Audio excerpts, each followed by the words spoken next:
Bonjour et bienvenue dans votre émission préférée Football Planet. Mon nom est Juliette Bewa. Dans les prochaines minutes à venir, nous vous raconterons quelques-unes des histoires les plus incroyables du football.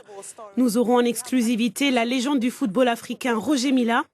Puis on verra comment l'Afrique prend la route de la Coupe du Monde 2018 en Russie avec notre collègue Wahani Sambou. Comme toujours, vos commentaires sont les bienvenus. Pendant des années, il a été une figure importante de l'histoire du football africain, ce qui a changé le point de vue du monde sur les talents du continent. De la Coupe du Monde 1990 en Italie, où il s'est forgé son statut mondial, il a marqué des buts extraordinaires pour son pays. Milla s'est construit une carrière de footballeur symbolique. Il a marqué plus de buts que n'importe quel Africain dans l'histoire de la Coupe du Monde, à un point près. Et même si ce record a été battu par Asamoah Gyan du Ghana, la magie Milla continue. Dans une rare interview accordée à notre chaîne Africa News, notre correspondant à Yaoundé, Lambert Gonfo, a parlé à l'homme connu non seulement pour son football, mais pour ses danses aussi connues sur le terrain pendant des décennies. Écoutons-le. Bonjour Roger Milla, cela fait plusieurs années que vous avez laissé le football. Alors qu'est-ce qui a changé de façon significative au niveau du football africain aujourd'hui par rapport au football que vous pratiquez il y a plusieurs années? D'abord, il faut dire que ce ne sont pas les mêmes époques. Vous savez, chaque époque a son révolu. Chaque époque a sa manière de véhiculer les choses. Donc, à notre époque, nous, le football, il était total. C'était un football plein, parce que nous avions non seulement l'envie de faire ce football, mais nous avions aussi envie non seulement de se faire connaître, de faire connaître notre pays.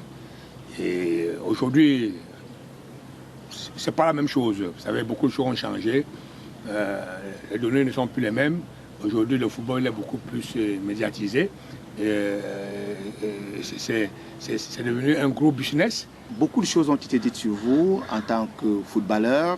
On vous a reconnu comme un grand footballeur. On vous a entendu sur les affaires de football au Cameroun.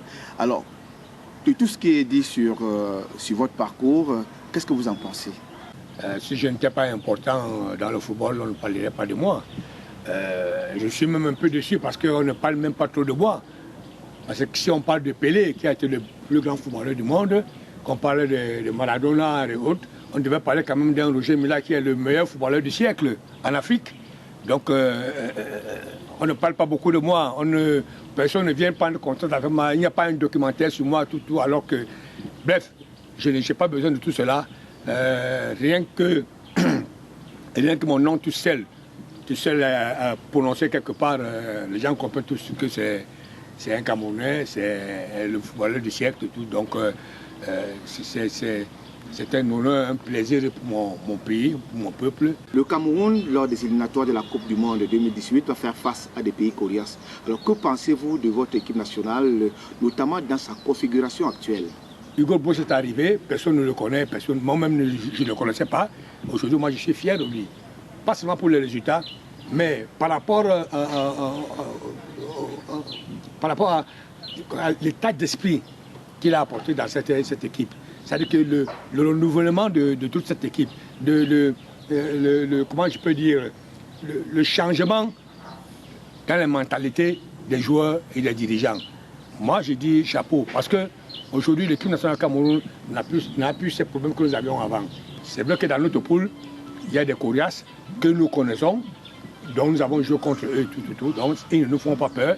Nous, on est peut-être outsider, comme on dit, mais nous avançons petit à petit.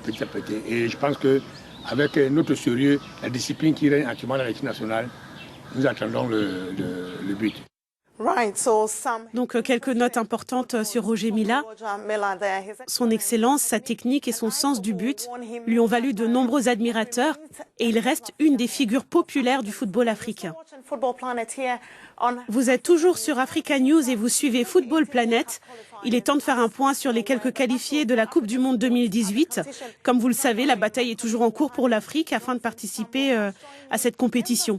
Notre journaliste Wani Sambou m'a rejoint dans le studio pour visionner les jeux à venir dans les différents groupes. Wani, merci de nous rejoindre. Nous avons quelques qualifiés passionnants déjà, n'est-ce pas ? Effectivement, Juliette, heureux de te retrouver une fois de plus sur ce plateau pour parler de cette campagne qualificative à la prochaine Coupe du Monde prévue en Russie en 2018. Comme vous l'avez dit, des matchs intéressants, des chocs entre géants du continent, mais surtout des matchs de rachat. Quand on parle de rachat, on pense surtout au Nigeria qui n'a pas réussi à décrocher sa qualification pour la prochaine Coupe d'Afrique des Nations. Le Nigeria qui se trouve dans le groupe B. Mais nous démarrons par le groupe A qui est composé de la Guinée, la Tunisie et la RDC et de la Libye. Mais le premier choc de cette poule qui va opposer les Libyens aux léopards de la RDC, ce sera à Kinshasa, la capitale de la République démocratique du Congo. Les Congolais qui partent légèrement favoris de ce groupe, à côté des Aigles de Carthage de la Tunisie, qui accueille la Guinée, très décevante ces dernières années, mais qui aura à cœur de se racheter et de créer l'exploit, qui sait. Nous avons parlé à l'entraîneur guinéen, Lapé Bangoura, dont l'équipe se rendra en Tunisie. Au-delà de la performance du jour du joueur, il y a surtout l'état d'esprit. Si psychologiquement le joueur ne répond pas à mes critères, n'est pas sélectionné, vous allez constater que le groupe que j'ai choisi aujourd'hui répond à mes critères. Alors l'état d'esprit est bon. Pour ce premier match, il faut avoir un objectif d'avoir un bon résultat. À défaut d'une victoire, je pense qu'il faut se battre pour un match nul. Wani, dites-moi, les gens appellent déjà le groupe B celui de la mort. Êtes-vous d'accord ? Effectivement, le groupe B, je rappelle que c'est 5 poules de 4 équipes et que le premier de chaque poule est qualifié pour la prochaine Coupe du Monde. Je vous le disais, dans ce groupe B, on retrouve un géant du football continental. Il s'agit du Nigeria qui va essayer de se racheter de sa non-qualification pour la prochaine Coupe d'Afrique des Nations prévue au Gabon en 2017. Le Nigeria qui se trouve dans une poule très compliquée. Ce ne sera pas donc facile pour ces Super Eagles qui vont se déplacer en Algérie dans ce qui apparaît comme, je le disais tout à l'heure, l'une des poules les plus difficiles de ces éliminatoires, puisqu'on y retrouve également la Zambie, mais surtout le Cameroun qui va se déplacer à Lusaka pour y affronter la Zambie, et ce groupe qui a la particularité, Juliette, de regrouper 3 des 5 représentants de l'Afrique lors de la dernière édition de la Coupe du Monde, à savoir le Cameroun, l'Algérie et le Nigeria. Alors bien sûr, il y aura beaucoup de choses intéressantes à voir dans le groupe B. Sur ce point, voyons ce que pense l'entraîneur zambien Wetson Niranda, dont la première mission sera d'affronter les Super Eagles du Nigeria. Nous y sommes presque. Nous avons achevé la première phase avec des joueurs locaux. Et je dois dire que la réaction des joueurs est très positive et j'aime leur attitude. Ils travaillent bien à l'entraînement. Le football repose sur l'application. Tout ce que vous travaillez à l'entraînement et comment vous l'appliquez le jour du match. Vous pouvez avoir de grands joueurs dans l'équipe. Mais si vous ne vous appliquez pas le jour du match, vous êtes à côté de la plaque. Nous avons de bons professionnels qui arrivent. On fera un mélange avec quelques joueurs locaux. Et je pense que ce sera un très bon match. Nous avons besoin de ces 3 premiers points. Et puis nous allons réajuster notre jeu pour la suite. C'est ce dont on a besoin. Des commentaires intéressants de la Zambie. Dites-moi, Wani, le groupe C est plein de promesses. Et dans ce groupe C, justement, on retrouve un autre représentant de l'Afrique lors de la dernière édition de la Coupe du Monde. Il s'agit de la Côte d'Ivoire qui s'est qualifiée de justesse pour la prochaine Coupe d'Afrique des Nations qui va retrouver le Mali, le Maroc et le Gabon. Ce sera quand même une poule assez compliquée pour cette première journée. Les éléphants qui recevront les aigles du Mali chez eux, tandis que le Maroc se déplace au Gabon de Pierre-Emerick Aubameyang, l'homme en forme en ce moment avec le Sénégalais Sadio Mané. Bien, Wani, le Gabon semble avoir un côté prometteur sur le terrain avec son entraîneur Jorge Costa qui s'exprime avant le match contre le Maroc.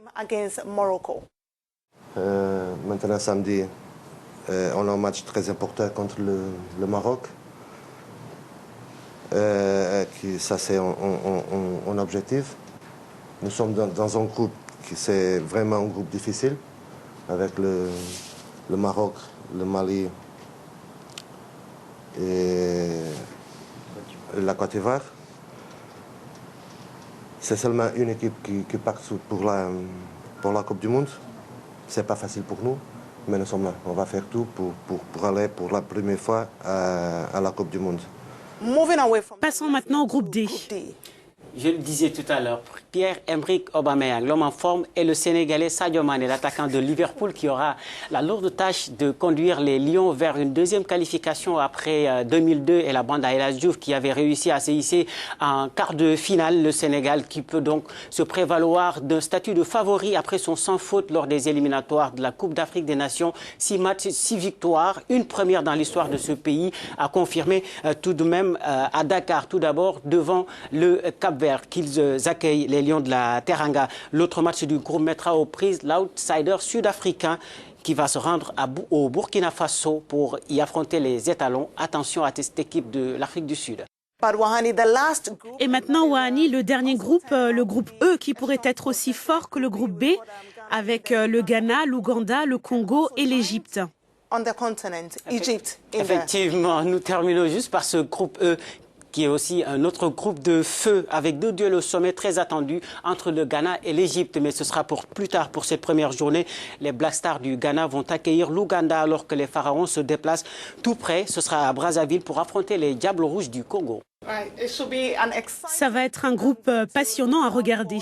Écoutons l'entraîneur de l'équipe nationale du Congo, Pierre Lechantre. Le Ghana est systématiquement qualifié pour la Coupe du Monde depuis plusieurs fois, donc le Ghana devrait être normalement un des postulants. Maintenant, bien entendu, l'Égypte reste aussi une équipe qui a quand même participé de nombreuses fois, notamment à en gagnant la Coupe d'Afrique. Si on regarde la réputation de ces équipes, elles sont normalement supérieures à nous. C'était l'entraîneur du Congo, Pierre Lechantre. Donc, Wahani, quel est votre dernier commentaire? Oui, c'est juste pour rappeler que ce sera 6 journées et que le premier de chaque poule sera qualifié à l'issue de ces 6 journées à la Coupe du Monde de Russie, prévue du 14 juin au 15 juillet 2018. Merci d'avoir suivi notre numéro d'aujourd'hui. Nous sommes heureux d'avoir été en votre compagnie. Suivez-nous sur Twitter, sur le hashtag FootballPlanet et sur Facebook. Vous pouvez aussi revoir nos émissions sur africanews.com. À la semaine prochaine.